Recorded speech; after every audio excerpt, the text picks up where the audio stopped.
भगवान महावीर के चरणों में भी नमन करता हूँ और सभी हमारे जो तीर्थंकर हुए हैं उनके भी और सभी पूज्य गुरुदेव के चरणों में नमन करता हूँ। मैं सभी को आप सभी को शुभकामनाएं प्रेषित करना चाहता हूँ आज के इस पावन दिवस के अवसर पर। और मैं संपूर्ण अध्यक्ष महोदय और बाकी सभी को धन्यवाद भी देता हूँ कि उन्होंने मुझे आमंत्रित किया।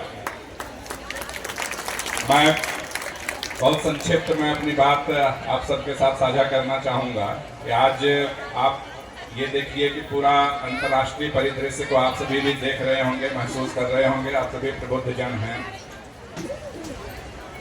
तो ऐसी अंतर्राष्ट्रीय परिस्थितियों में एक व्यक्ति के तौर पर और एक समाज के तौर पर और एक राष्ट्र के तौर पर हम शांतिपूर्ण तरीके से समृद्धि के पथ पर आगे किस प्रकार से बढ़ सकते हैं, किस प्रकार से अग्रसर हो सकते हैं, इसके लिए अगर कोई मूल मंत्र अगर हमें देखना हो तो भगवान महावीर के जो संदेश हैं उनसे बेहतर और कोई नहीं हो सकता है।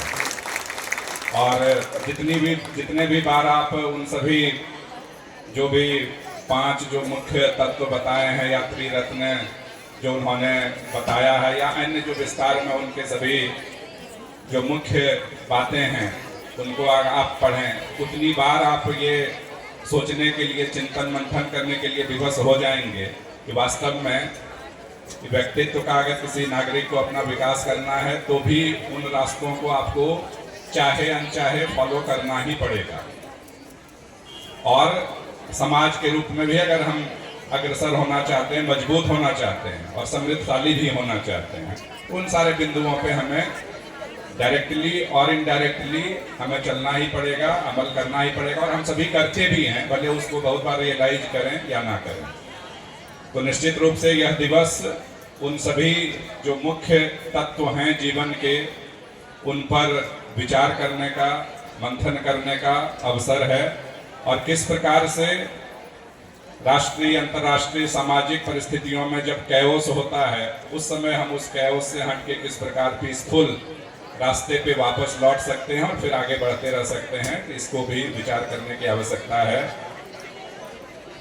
आप विभिन्न अन्य ग्रंथों में भी देखें तो हम यह पाते हैं कि यह विश्व तभी सर्वांगीण रूप से आगे बढ़ सकता है जब यहाँ प्राणियों के बीच में एक सद्भावना हो।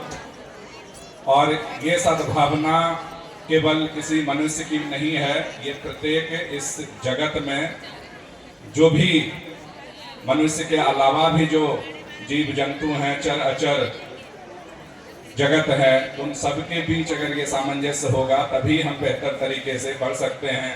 साइंस में आज इतना देखिए कि हम लोग अभी शासकीय तौर पे जल गंगा संवर्धन अभियान चला रहे हैं, पारिस्थितिकी इकोलॉजिकल बैलेंस की बात की जाती है। ये सारे इसीलिए की जाती है कि मनुष्य का और मनुष्य से इतर जो प्राणी हैं उनके बीच अगर सामंजस्य होगा, और सिर्फ प्राणी ही नहीं अन्य जो भी हैं, चाहे वो पर्वत हो, नदी हो, तालाब हो, इन सब के बीच अगर सामंजस्य होगा तभी एक बेहतर समाज, बेहतर व्यक्ति बन सकता है।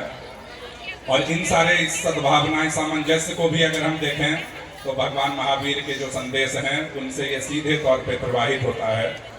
तो मैं आज पुनः आप सभी को शुभकामनाएं देता हूं।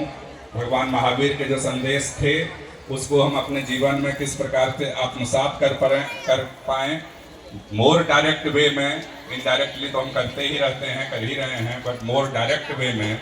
और इस प्रकार से हम एक शांतिपूर्ण समृद्धि के पथ पर एक बेहतर बैलेंस के साथ, सामंजस्य के साथ, और वो सिर्फ मनुष्यों के बीच नहीं वरन इस संपूर्ण जगत में एक बेहतर सामंजस्य के साथ किस प्रकार आगे बढ़ सकते हैं, इस पे हमें संदेश मिलता है। तो संदेश को हम फिर से रियलाइज करें, चिंतन मंथन करें। मैं यही शुभकामनाएं देना चाहता हूं अपनी तरफ से, जिला प्रशासन की तरफ से।